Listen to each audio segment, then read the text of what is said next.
రాష్ట్రంలో మున్సిపాలిటీ ఎన్నికల జోరు ఊపందుకుంది. కానీ ఆ మున్సిపాలిటీలో 20 ఏళ్లుగా అభివృద్ధి పడకేసింది. ప్రజలు సమస్యలతో సతమతమవుతున్నారు. ఇలా సమస్యల వలయంలో చిక్కుకుంది జనగాం జిల్లాలోని స్టేషన్ ఘన్పూర్ మున్సిపాలిటీ. డ్రైనేజీ సమస్య, దోమల బెడదతో తట్టుకోలేకపోతున్నామంటున్నారు స్టేషన్ ఘన్పూర్ వాసులు. దుర్వాసన గురించి అయితే చెప్పనక్కర్లేదంటున్నారు. ఇక వర్షాకాలం వస్తే తమ పరిస్థితి చెప్పుకోలేమంటున్నారు.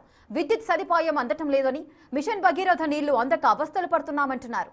అధికారులు, నాయకులు సమస్యలపై మాత్రం దృష్టి సారించడం లేదని ఆపుతున్నారు. మున్సిపాలిటీగా మారిన తర్వాత కూడా సమస్యలు తీరడం లేదంటున్నారు. మరి ఆ మున్సిపాలిటీ ప్రజలు ఏం కోరుకుంటున్నారు, ఎలాంటి నాయకులు కావాలంటున్నారో చూద్దాం.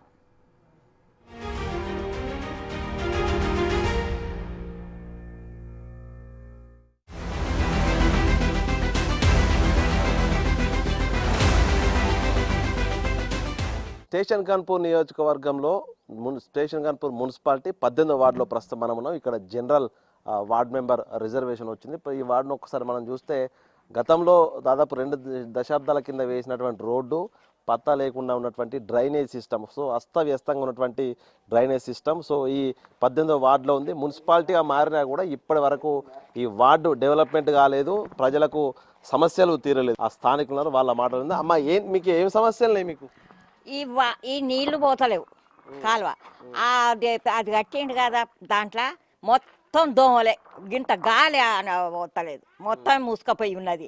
అందులో చెట్లు, అడ్డమైన చెట్లు పెట్టిండు, పండ్ల చెట్లు పెట్టిన పోరగాన్లు ఆడుకునేటి ఉయ్యాలు కట్టినా మంచుకుండు. ఏది లేదు, ఉత్తనే వాడు 2 లక్షలు 3 లక్షలు దొబ్బిండు, బయట పడ్డాడు.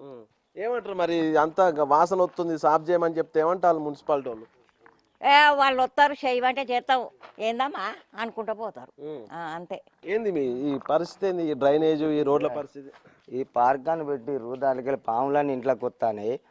వాళ్ళు దానికి అక్కడ వాటర్ పోసింది లేదా, చెట్లను పెంచింది లేదు, ఏం లేదు. మోరి మొత్తం జామ్ అయిపోయింది. మేము పోయి మున్సిపాలిటీలో కంప్లైంట్ ఇస్తే మా దగ్గరకు వచ్చి సగం తీస్తారు, సగం వెళ్ళిపోతారు.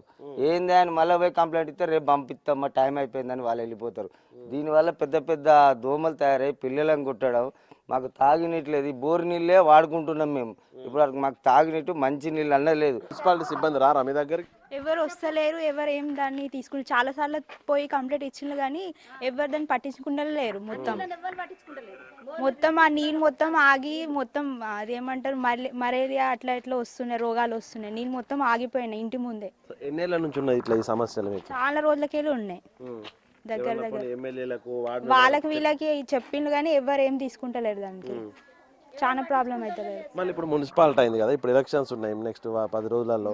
నిజంగా మరి ఈ సమస్యలు ఉన్నాయి, ఓటు వేస్తారా? ఏం చెప్తారు? అభ్యర్థులు వస్తారు కదా ఓటు కోసం? ఫస్ట్ మాకు అది క్లీన్ అయితే మేము ఓటు వేస్తాము వాళ్ళకి.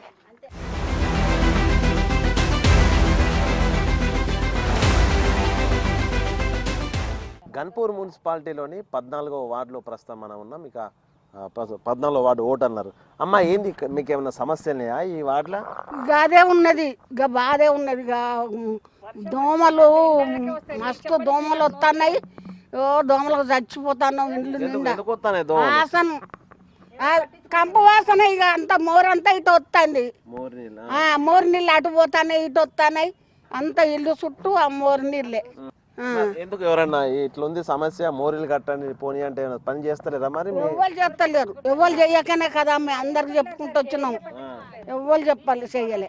ఎన్నేళ్ళు అవుతుంది సమస్య? ఈ సమస్య 10 ఏళ్ళకి ఎక్కువ అవుతుంది. మరి వర్షాకాలం ఎట్లుంటారు ఇదంతా? ఇది అట్లనే కంపుల ఇంట్లో తలుపులు పెట్టుకొని ఉంటాను. ఈతలు కొత్తలేము. ఏందమ్మా నిజంగా ఈ సమస్య?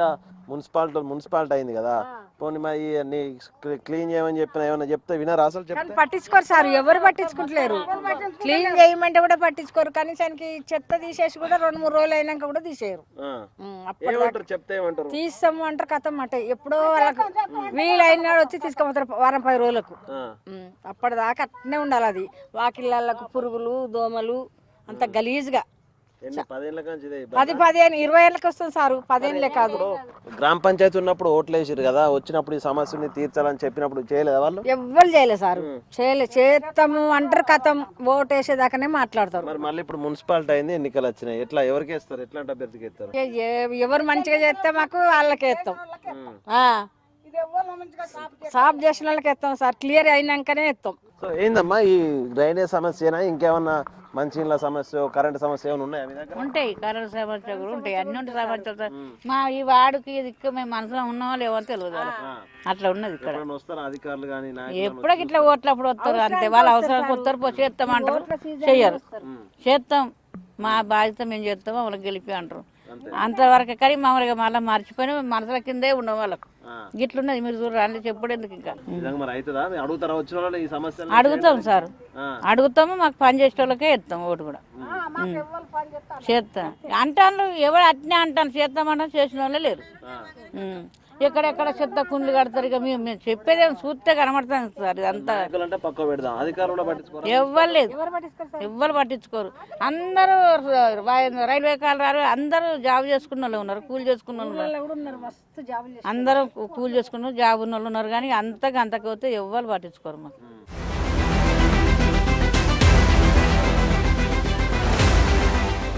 ఇప్పటి వరకు శేషన్ గన్పూర్ మున్సిపాలిటీలో ప్రధానంగా డ్రైనేజీ సమస్య, రోడ్ల సమస్య తీవ్రంగా కనిపిస్తోంది. 18 వార్డుల లోపల దాదాపు 8 వార్డుల్లో డ్రైనేజ్ అంతా ఇండ్ల లోపలికి చేరి దయనీయమైన బతుకులు మున్సిపాలిటీ ప్రజలు పడుతున్నారు. దాదాపు 25,000 మందికి పైగా జనాభా ఉన్న ఈ మున్సిపాలిటీలో ఎక్కడికక్కడ అభివృద్ధి పనులు లేక, అటు డ్రైనేజ్ సిస్టమ్, రోడ్ల వ్యవస్థ లేక నానా అవస్థలు పడుతూ ఉన్నారు. 20 ఏళ్ల నుంచి ఈ సమస్యకు పరిష్కారం దొరకలేదు.